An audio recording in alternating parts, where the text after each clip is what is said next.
Hello, and welcome to another episode of E.TV. In this episode, I'd like to recap the Elite 8 round that took place in the 2010's Men's Championship Tournament.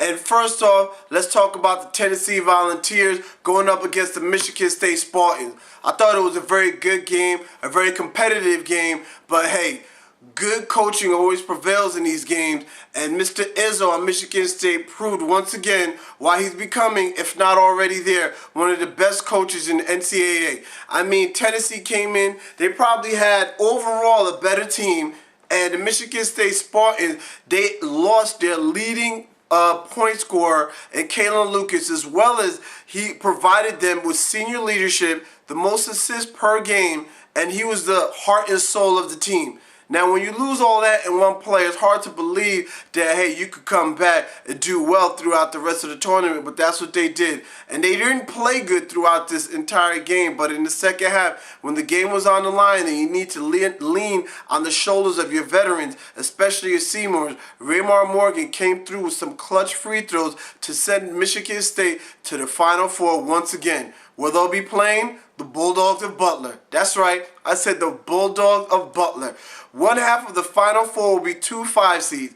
Now, the Bulldogs of Butler, I personally didn't think that they'd make it to the Final Four. Kansas State, I mean, with Dennis Clemente and you had Poulin as your backcourt, I mean, I thought those guys were amazing throughout the tournament. I didn't think they could be contained. But when you watch the Butler Bulldogs, I mean, all they do is play basketball. I mean, I know that sounds crazy, but these guys play without any fear. And they play almost as if we got next. And we're not going to get off the court until we lose. No matter who it is, no matter who we have to play, they don't look at the name on the front of the jersey. They only look at the score on the scoreboard, and they just keep playing. And I mean, on the shoulders of Shelvin Mack as well as Gordon Hayward, I mean, those two guys showed no fear, taking jumper after jumper, layup after layup, three after three. I mean, hey, the Butler Bulldogs, they're a force to be reckoned with. This is the first time in their school history that they've made it to a Final Four. And get this, the Final Four is taking place 20 minutes away from the Butler campus. So you think Butler's not going to have a lot of people at that game?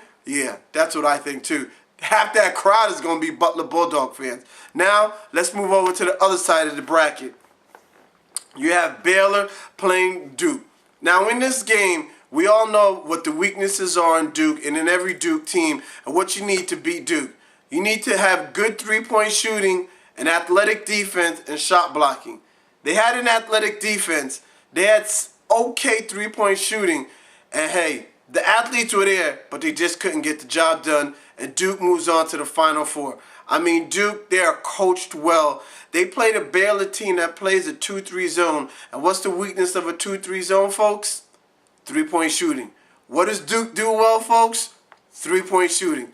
So Duke rolls on once again on the great coaching of Coach Krzyzewski, and then once again back into the Final Four. A first time in a long time for Duke, but they'll be facing the Mountaineers of West Virginia.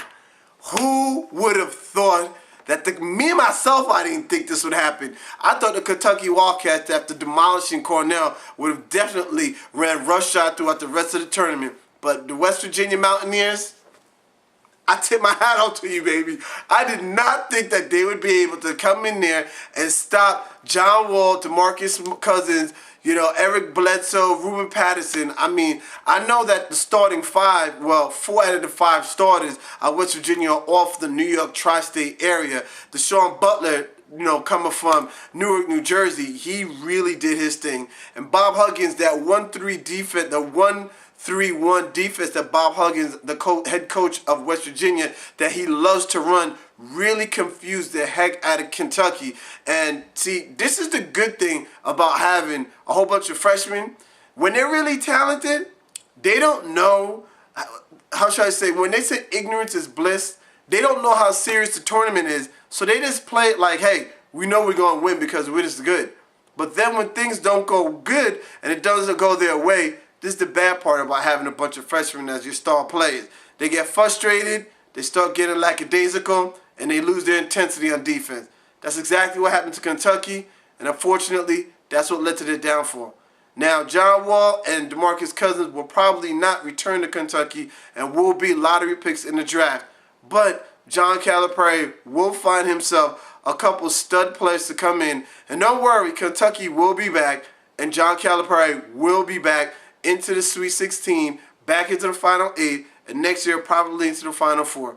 I mean, hey, last year he had Tyreke Evans at Memphis. The year before that, he had Derrick Rose. So, I mean, Calipari knows where to find the talent. It's just all about winning 5 games in the NCAA tournament. That's all I have for you in this episode, but I will try and have for you a Final Four preview, if not, obviously, a recap of the Final Four and the National Championship game. Keep watching. This is my family, and I know that you guys are going to stay with me. Thank you very much. Appreciate it. Another episode of E.TV. Peace.